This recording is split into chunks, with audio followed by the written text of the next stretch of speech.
Hello everyone. बेटा हम not for profit organisation chapter की एडजस्टमेंट्स कर रहे थे। ये 7th तक हमने कर ली थी। बस 7th में मैं इतना बताना पिछली बारी में भूल गई थी कि जो स्पोर्ट्स मटेरियल है, अगर कोई पुराना पड़ा स्पोर्ट्स मटेरियल आप बेच देते हो तो उससे कोई आपको प्रॉफिट होता है। ठीक है, तो वो प्रॉफिट बेचने पर आप इधर शो करोगे इनकम साइड पर। ठीक है, कि bye profit on sale of sports material इधर। अगर उसमें कोई बेचने पे कोई लॉस होता है ना, सेलिंग प्राइस में से बुक वैल्यू आपको दोनों बताई होंगी, माइनस करोगे। अगर लॉस आता है तो लॉस डेबिट साइड पर शो करोगे, to loss on sale of sports material. ठीक है, ये बात बतानी रह गई थी। अब नेक्स्ट है adjustment number 8, sale of old assets. तो वो क्लब, मंदिर, गुरुद्वारा, स्कूल कोई पुरानी पड़ी एसेट को बेच भी तो सकता है। ठीक है, तो अगर वो किसी पुरानी पड़ी एसेट को बेचते हैं तो +1 का चैप्टर याद करो, डेप्रिसिएशन का। उसमें क्या करते थे, ओरिजिनल कॉस्ट एसेट की उसमें से minus depreciation up to date of sale. अब नेचुरली वो फिक्स एसेट है, तो जिस दिन उसको बेच रहे हैं, खरीदने वाले दिन से लेकर बेचने वाले दिन तक की, सपोज 3 साल बाद बेचने लगे हैं अगर, तो 3 सालों की डेप्रिसिएशन प्लस करोगे तो up to date of sale वाले दिन तक। ठीक है, तो वो सारी आप माइनस करोगे तो बुक वैल्यू आ जाएगी। बुक वैल्यू मतलब रिटर्न डाउन वैल्यू। और फिर जब सेलिंग प्राइस में से बुक वैल्यू माइनस करोगे तो वो आपका प्रॉफिट या लॉस आ जाएगा। प्लस में आया तो प्रॉफिट, नेगेटिव में आया तो लॉस। ठीक है, वो प्रॉफिट या लॉस आप इनकम एंड एक्सपेंडिचर अकाउंट में शो करोगे। अगर लॉस आया तो to loss on sale of furniture, suppose profit आया तो by profit on sale of furniture. ठीक है, और जो एसेट बच गई वो आपने एसेट साइड पर शो कर देनी है। याद करो बेटा, जब आप शायद 8th क्लास में थे तब आप सम्स करते थे। आपको दिया होता था कि सपोज करो आपने 10 पेन खरीदे, है ना, 10 पेन आपने सपोज करो 100 के खरीदे, कॉस्ट प्राइस 100 था। फिर आपने सेलिंग प्राइस उसका सपोज करो 120 के बेच दिए, तो बताओ प्रॉफिट हुआ कि लॉस हुआ। तो आप निकालते थे selling price minus cost price. ठीक है, सेलिंग प्राइस 120, कॉस्ट प्राइस 100, तो आपको 20 का प्रॉफिट हो गया। जब ये सम्स आप करते थे, कोई पेन पेंसिल खरीदे, बैग खरीदे, एप्पल मैंगो खरीदे, वो स्टॉक होता था। तब आपको नहीं पता था कि स्टॉक की बात हो रही है। ठीक है, वो स्टॉक था, वो करंट ईयर का स्टॉक था। तो करंट ईयर में सामान इससे साल खरीदा, इससे साल बेच दिया, तो कॉस्ट प्राइस भी उसी साल का होता था, सेलिंग प्राइस भी उसी साल का होता था। तो दोनों अमाउंट उसी साल के, तो प्रॉफिट भी जो निकला उसी साल का निकला। पर फिक्स्ड एसेट्स के केस में क्या होता है, सपोज करो आपने फिक्स्ड एसेट कार खरीदी 2015 में 10 लाख की, और 2020 में जाकर आपने वो 4 लाख की बेच दी। अब आप 8th क्लास के बाद सपोज +1 कॉमर्स में आए हो, तो बच्चा सोच रहा है मैंने 8th में सीखा था कि selling price minus cost price करो तो प्रॉफिट लॉस आ जाता है। तो बच्चे ने वही रूल लगाया, selling price minus cost price किया बच्चे ने। ठीक है, बच्चा कहता जी 4 लाख की बेची, 10 लाख की खरीदी थी, ये तो नेगेटिव में आ गया 6 लाख। बच्चा कहता है मैडम हमको 6 लाख का लॉस हो गया। ओ नहीं बेटा, ठहर, ठंड रख जे। ठीक है, क्या है, ये फिक्स एसेट है। तो फिक्स एसेट यहां पर क्या था कि अगर ये मैं 2015 में खरीदा, 2015 में बेचा, तो दोनों फिगर्स 2015 की थी, है ना। पर ये एक फिगर, एक अमाउंट 2015 की है, एक 2020 की है। तो दोनों अमाउंट मेरे को एक साल पर लाने पड़ेंगे। तो सेलिंग प्राइस तो आज का ही है, वो तो मैं 5 साल पुराना नहीं निकालूंगी। तो मैं कार की वैल्यू तो आज की निकाल सकती हूँ ना। तो मैं यहाँ पर जो कॉस्ट प्राइस नहीं लूंगी, मैं क्या लूंगी, अगर सेलिंग प्राइस मैं 2020 का ले रही हूं तो उसमें से कॉस्ट प्राइस भी मैं 2020 का ही लूंगी। अब कोई पूछे ही ना ये कैसे हो सकता है, मेरे को तो कॉस्ट प्राइस 2015 का गिवन है। आपने 2015 में 10 लाख की कार खरीदी थी, 5-6 साल उसका इस्तेमाल नहीं किया, तो 5-6 सालों में वो डेप्रिशिएट नहीं हुई। तो उसमें से अगर 5 साल आपने उसका इस्तेमाल किया है तो उतने सालों की उसमें से डेप्रिसिएशन माइनस कर दो। Depreciation up to the date of sale वो माइनस कर दो। उसके बाद जो बचा उसको हम क्या कहते हैं, उसको हम कहते हैं बुक वैल्यू। तो सपोज करो अगर वो कार 2010 की थी और आपको सम में ये भी बताया हुआ, ये 3 चीजें बताई हैं, depreciation up to date of sale 2010 से लेकर 2020 तक वो कार 7 लाख डेप्रिशिएट हो चुकी है। ठीक है, तो मैं क्या करूंगी, पहले उसकी आज की वैल्यू निकाल लूंगी। तो 10 लाख की कार की ओरिजिनल कॉस्ट थी, मेरे को उसकी कॉस्ट प्राइस था, up to date of sale आज तक वो 7 लाख डेप्रिशिएट हो चुकी है। तो आज तो कार की वैल्यू 3 लाख है ना, तो क्यों 10 लाख को कंपेयर करके रो रहे हो कि मेरे को 6 लाख का लॉस हो गया। तुमने 10 साल कार चलाई नहीं, उससे फायदा नहीं लिया, उससे बिजनेस नहीं किया, उससे इनकम नहीं कमाई। ठीक है, तो आज तो कार की वैल्यू 3 लाख है ना। ठीक है ना, आप किसी प्रॉपर्टी डीलर के, सॉरी कार डीलर के पास जाओगे और उसको बोलोगे कि मैंने कार बेचनी है, ठीक है। तो वो कार की पहले मॉडल पूछेगा, उसकी हालत देखेगा, उसके डेंट देखेगा, उसका इंजन देखेगा, फिर उसकी कीमत लगाएगा ना कि कितनी डेप्रिशिएट हो चुकी है। तो उसने उसकी कीमत लगाई, आज की वैल्यू उसकी सारी तो 3 लाख की बिकेगी, वो उसकी आज की वैल्यू है। तो ये उसकी आज की कॉस्ट है, उसको हम बुक वैल्यू कहते हैं। इसको कंपेयर करो सेलिंग प्राइस से। अगर 10 लाख को कंपेयर करके प्रॉफिट लॉस निकालोगे फिर तो रो गई, पर उसकी आज की वैल्यू इतनी है। तो सेलिंग प्राइस माइनस WDV करना है, या बुक वैल्यू कह लो। तो सेलिंग प्राइस आपका कितना है, 4 लाख, और WDV कह लो या बुक वैल्यू कह लो, ठीक है। माइनस कितना है ये, 3 लाख। अरे आपको तो 1 लाख का प्रॉफिट हो गया, तो एम ही रोई जा रहे थे, तो 1 लाख का प्रॉफिट हो गया। तो 8th क्लास में जब करते थे ना, तो वो selling price minus cost price जब करके प्रॉफिट निकालते थे, वो स्टॉक होता था, वो उससे साल का सेलिंग प्राइस, उससे साल का कॉस्ट प्राइस होता था। पर यहां पर अगर मैं selling price minus cost price करूंगी, तो सेलिंग प्राइस 2020 का और कॉस्ट प्राइस 2010 का, ये कहाँ का इंसाफ हुआ। तो मैंने कॉस्ट को भी पहले मैं कहां तक लेकर आई, इसको भी मैं 2020 में लेकर आई कि आज 2020 में मेरी कार की क्या वैल्यू है। अब सेलिंग प्राइस भी 2020 का है, कॉस्ट वैल्यू भी 2020 की है, तो प्रॉफिट भी 2020 का निकला। तो ऐसे आपने निकालना है और फिर प्रॉफिट लॉस को शो करना है। सपोज करो कि फर्नीचर हमने बेचा, तो कैश आया टू फर्नीचर, सेलिंग प्राइस यहाँ होगा। फिर आप ये सारे फॉर्मूले लगा के, सेलिंग प्राइस आपको दिया है और बाकी सारी चीज़ें cost price, depreciation up to date, सब आपको एडजस्टमेंट्स में गिवन होंगी। फिर आप ये प्रॉफिट या लॉस निकालोगे जो भी आया। सपोज करते हैं प्रॉफिट आया, फिर आप उसको ट्रांसफर करोगे।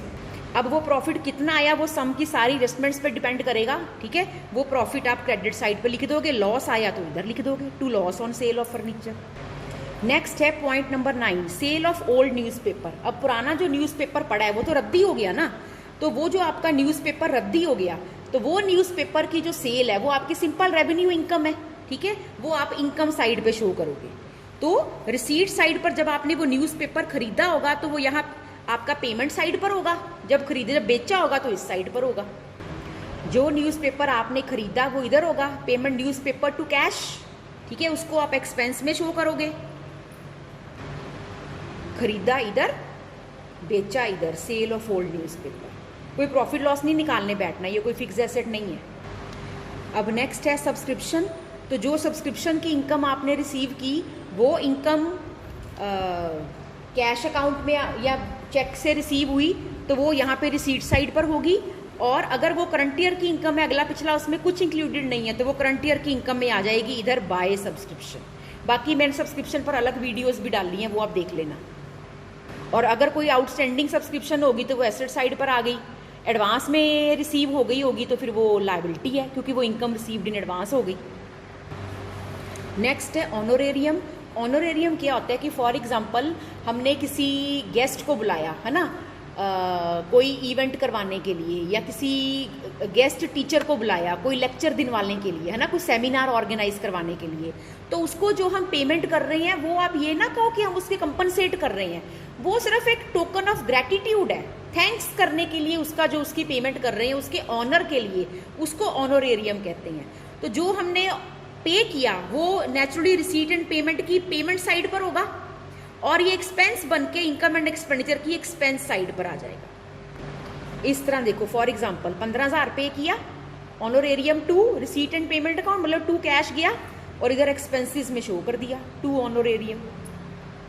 नेक्स्ट है पॉइंट नंबर 12, कोई भी रेवेन्यू एक्सपेंस, कोई बिजली पानी का खर्चा है, कोई सैलरी पे कर रहे हैं, कोई वेजेस पे कर रहे हैं, है ना, कोई प्रिंटिंग स्टेशनरी टेलीग्राम टेलीफोन के खर्चे हैं, तो नेचुरली जो खर्चे पे किए सपोज बाय सैलरी इधर आएगा, और फिर वो एक्सपेंस बन के टू सैलरी इधर आ जाएगा, है ना। Suppose by salary 16,000, to salary expense बन के इधर 16,000। बाकी जो आउटस्टैंडिंग प्री पेड की एडजस्टमेंट सब्सक्रिप्शन पे लगाई ना, कि 2 चीजें प्लस 2 चीजें माइनस की, आउटस्टैंडिंग इस साल का पिछला भी और एडवांस इस साल का पिछला भी, वो चीज हर एक्सपेंस हर इनकम पर लागू होती है, वो आपने करनी है हर एक एक्सपेंस हर एक इनकम में। नेक्स्ट है कोई भी रेवेन्यू रिसीट, सपोज अपनी कोई जगह थोड़ी सी किराए पर दी हुई है स्कूल वालों ने या मंदिर वालों ने, उससे कोई किराया आ रहा है, कोई एंट्रेंस फी है, सब्सक्रिप्शन है, वो भी तो रेवेन्यू रिसीट ही है। कोई इन्वेस्टमेंट कराई हुई है, उस पर इंटरेस्ट रिसीव हो रहा है, पर शर्त यह है कि वो इन्वेस्टमेंट कोई स्पेसिफिक फंड की इन्वेस्टमेंट नहीं होनी चाहिए, क्योंकि अगर सपोज प्राइजेस के लिए पैसा रखा है और प्राइज फंड की इन्वेस्टमेंट कराई है, उस पर कोई इंटरेस्ट मिलेगा वो तो लायबिलिटी साइड पे प्राइज फंड में ही ऐड होगा। मैं दोबारा बोलती हूँ, कोई specific fund, prize fund, library fund, उस फंड में से कोई आपने एफडी करा दिया, उसका इंटरेस्ट आ रहा है, वो तो लायबिलिटी साइड में ही रहेगा, वो इनकम कभी भी इनकम साइड पर नहीं आएगी फंड बेस्ड अकाउंटिंग की। हाँ, वैसे कोई एफडी कराई है, कोई आपको इनकम कहीं से आ रही किसी इन्वेस्टमेंट की, वो बाकी कोई और इन्वेस्टमेंट की इनकम हो जो स्पेसिफिक फंड नहीं है, वो इंटरेस्ट की इनकम, इंटरेस्ट रिसीव्ड यहाँ पे आ सकती है। जैसे सपोज करो रेंट रिसीव हुआ 15,000 का, वो इनकम बन के इधर आ गया। बाकी मैं फिर कह रही हूँ 2 आउटस्टैंडिंग और 2 एडवांस वाली एडजस्टमेंट इसमें भी हो सकती है, ठीक है। बाकी मैं जो अमाउंट ले रही हूँ 1,000, 2,000, 3,000, 4,000, मैं अलग अलग अमाउंट इसलिए एक एक बढ़ाई जा रही हूँ ताकि आपको स्टडी करना आसान हो, ठीक है। अगर मैं बार बार रिपीट करूंगी एक अमाउंट को 2,000, 2,000, 2,000, तो फिर आपको पता नहीं चलेगा किसकी एडजस्टमेंट है। तो मैं एम ही असेंडिंग ऑर्डर में 1,000 अमाउंट बढ़ाई जा रही हूँ। नेक्स्ट है 14 कैपिटल एक्सपेंडिचर। अब इसमें क्या है कि सपोज आपने कोई कैपिटल एक्सपेंडिचर मतलब किसी एसेट को बनाने में पैसा खर्च किया, कोई फर्नीचर खरीदा, कोई बिल्डिंग खरीदी, बुक्स भी कैपिटल एसेट है क्योंकि बुक्स तो हमारे पास सालों साल पड़ी रहती है ना। हाँ, कोई मैगजीन पेरियोडिकल हो जो महीने के महीने या क्वार्टरली छपता हो, वो कुछ उस टाइम के बाद रद्दी हो जाता है। किताबें तो एसेट होती हैं, ठीक। इन पर किया हुआ खर्चा, अगर आपने इनको खरीदा होगा तो बिल्डिंग टू कैश किधर एंट्री आई होगी, इधर आई होगी ना, बाय बिल्डिंग पेमेंट साइड पर, ठीक है। तो एक आपको इसका जो खरीदने का अमाउंट है, ठीक, सपोज करो वो आपको इधर गिवन होगा और उसके बाद क्या होगा, आपने इसको शो कहाँ करना है, एक्सपेंस थोड़ी है ये तो एसेट है, इसको एसेट साइड पर शो करना है। चलो सपोज करते हैं बुक्स खरीदी आपने 17,000 की, तो इधर आ गई बुक्स टू कैश, इधर पेमेंट साइड पर खरीदी तो एसेट है, तो एक्सपेंस थोड़ी है। एक्सपेंस में तो वो चीज़ डेबिट साइड पर आती है जो आपने पैसा इस साल खर्च किया और उसका बेनिफिट भी आपने इसी साल ले लिया, अब अगले साल उसका बेनिफिट नहीं, फायदा नहीं मिलेगा आपको, तो ये किताबें तो कितने साल आपके पास पड़ी रहेंगी, ठीक है। तो फिर ये एक्सपेंस में नहीं आएगा, ये एसेट है आपकी, इधर आएगा। और अगर ये बाई चांस बिल्डिंग होती तो बिल्डिंग तो इधर नहीं आती, पर अगर उस बिल्डिंग के ऊपर आपने 10% की चार्ज की डेप्रिसिएशन 1700, ठीक है, तो इसका मतलब जितनी एसेट डेप्रिशिएट हुई मतलब उतना तो तुमने उसको घिसा दिया ना, उतना तो उसका फायदा ले लिया ना। तो डेप्रिसिएशन यहाँ क्यों आती है, पूरी एसेट क्यों नहीं आती एक्सपेंस में? पैसा तो आपका 17,000 खर्च हो गया, डेप्रिसिएशन इसलिए आती क्योंकि आपने समझो जितना उसका पोर्शन डेप्रिशिएट हो गया, कम हो गया, मतलब उतना आपने इस्तेमाल कर लिया, उतना बेनिफिट आपने इस साल ले लिया और बाकी एसेट अभी भी पड़ी है। तो 17,000 में से फिर 1,700 माइनस करके फिर यहाँ आप शो करते बिल्डिंग 17,000 लेस डेप्रिसिएशन 1,700, बाकी एसेट यहाँ, ठीक है। अब नेक्स्ट है 15th कैपिटल रिसीट। सपोज कोई ये वही चीज दोबारा रिपीट की है, कोई स्पेसिफिक डोनेशन, कोई स्पेसिफिक लीगेसी वगैरह आपने रिसीव की हो, तो जो स्पेसिफिक आप फंड वगैरह रिसीव करते हो वो कैपिटल रिसीट ही होते हैं, रेपिटिशन ही है। तो वो आपने अमाउंट जो रिसीव किया वो रिसीट साइड पर होगा, और क्योंकि ये स्पेसिफिक है तो ये इनकम साइड पर नहीं आ सकता, चाहे आपने रिसीव किया अमाउंट, पर करंट ईयर की इनकम नहीं है, आप इसको लायबिलिटी साइड पर शो करोगे। तो इधर रिसीव की, ठीक है, और इधर लायबिलिटी साइड पर शो करती है। देखो यहाँ सम में तो इसका नाम कैपिटल रिसीट नहीं होगा, सम में तो इसका कोई नाम होगा ना कि ये लीगेसी है, लाइफ मेंबरशिप फीस है, या बिल्डिंग के लिए डोनेशन है, एक्सेट्रा। अब ये पॉइंट नंबर 16 क्या है, कॉस्ट ऑफ गुड्स कंज्यूम्ड। अब सपोज करो कि कोई स्कूल है तो वो स्टेशनरी खरीदता होगा, पेन, पेंसिल, इरेजर, स्टेपलर, है ना, कागज, तो वो जो स्टेशनरी का सामान है स्कूल के पास पड़ा होता होगा, ठीक है। तो इस साल जितनी स्टेशनरी खरीदी सारी तो नहीं इस्तेमाल हो जाती, अगले फिर जो बच गया स्टेशनरी का स्टॉक वो अगले साल का ओपनिंग स्टॉक बन जाता है। जैसे कोई हॉस्पिटल है, दूसरा एग्जांपल, हॉस्पिटल में दवाइयाँ होती हैं तो वहाँ पे एक उन्होंने डिस्पेंसरी या केमिस्ट शॉप बनाई होती है, तो वो दवाइयाँ जो पूरे साल खरीदी तो 31 मार्च आई तो सारी दुकान खाली तो नहीं कर देनी, तो वो दवाइयाँ पड़ी हैं, अगले दिन अगली सुबह चढ़ी, अगला साल शुरू हुआ तो वो पिछले साल का स्टॉक पड़ा है ना। तो जो ये कुछ चीज़ें, कुछ गुड्स ऐसे होते हैं कि जो आप खरीदते रहते हो, साथ साथ इस्तेमाल होते रहते हैं, उनकी आई चलाई चली रहती है, ठीक है। तो जैसे स्पोर्ट्स क्लब का एग्जांपल लूँ, उसका स्पोर्ट्स मटेरियल है, bat, ball, shuttlecock, badminton racket, सारा साल पता नहीं कितनी बार खरीदते रहते हैं और पुराने टूटते रहते हैं। तो ये चीज़ों का जो स्टॉक है ना, आपको सब में इनका ओपनिंग स्टॉक भी दिया होगा, कितने के खरीदे और वो दिया होगा, और क्लोजिंग स्टॉक दिया होगा। बिल्कुल स्पोर्ट्स मटेरियल की जो मैंने एडजस्टमेंट कराई थी ना, तो बस वही एडजस्टमेंट है, डिट्टो सेम, एम इन्होंने नेक्स्ट बना दी है, ठीक है, तो जितना ओपनिंग स्टॉक पड़ा था, ठीक है, और आपने कितना खरीदा, सपोज करो ओपनिंग स्टॉक पड़ा था 10,000, ठीक, और आपने एड परचेज खरीदा 19,000, 29,000 हो गया, और लेस 29 का टोटल हो गया, 9,000 का अभी भी स्टॉक पड़ा है। तो 29 का था, 10 का ओपनिंग, 19 का और खरीदा 29, और साल के एंड में 9 रह गया, 20 कहाँ गया, 20 वाला आपने कंज्यूम कर लिया। तो कंज्यूम्ड वाला अमाउंट आपकी एक्सपेंडिचर साइड पर आएगा, और जो ओपनिंग स्टॉक है ये पुरानी बैलेंस शीट की एसेट्स में, और जो क्लोजिंग स्टॉक इस साल का वो इस साल की बैलेंस शीट की एसेट्स में है ये एसेट। सपोज करो आपने मेडिसिन खरीदी, तो बाय मेडिसिन परचेज्ड, ठीक, सपोज परचेज की है आपने 19,000 की, पर परचेज वाला अमाउंट नहीं एक्सपेंस में आता, ठीक है, आप ये फॉर्मूला लगाओगे, जो कंज्यूम्ड वाला अमाउंट आएगा ना वो यहां पर आता है, वो आपके सम में डिपेंड करता है कि वो कितना अमाउंट आता है, और जो क्लोजिंग स्टॉक है वो एसेट्स में आएगा, वो जितना भी आपको बताया होगा। अब एक बार मैं आपको ये पूरे पेज की पिक दिखा देती हूँ, आपने स्क्रीनशॉट लेना है तो ले लो, अगर आपने ये बनाना हो टेबल तो यू कैन टेक स्क्रीनशॉट।